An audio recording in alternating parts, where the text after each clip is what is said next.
To process a return with a receipts, you first click the Options button, on the right-hand side of the sales screen.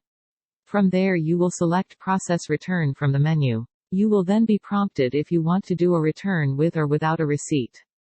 Choose to return with a receipt. A lookup transaction window will open with the added option of an eligible number of days to retrieve all receipts available for return. You can input the number of days to retrieve and load all receipts available to that store depends on your search criteria. Input number of days is the number of days from the present to the previous days that the system will retrieve and load the transaction to the grid. And once loaded, you have to select the receipt from which you want to do the return. Enter the number of days you want to bring in past receipts in for, and then click Load Eligible for Returns. Highlight the receipt you want to do the return from, and click Confirm in the bottom right. On the left hand, you will see the items from the receipt. Place a check in the select box for the items you want to return and they will move over to the right-hand side after you click off the items.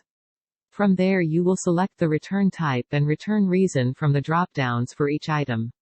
You can also enter notes. Choose return type resellable if the item is still good to sell, otherwise defective, in which will not return to resellable inventory count. Select return reason from the option list, or choose others as its reason with option to add notes to indicate its return reason particulars. Click Submit Return in the bottom right and you are brought to a tender's screen. Then select the tender type you want to process the return to. This will print a receipt of the return.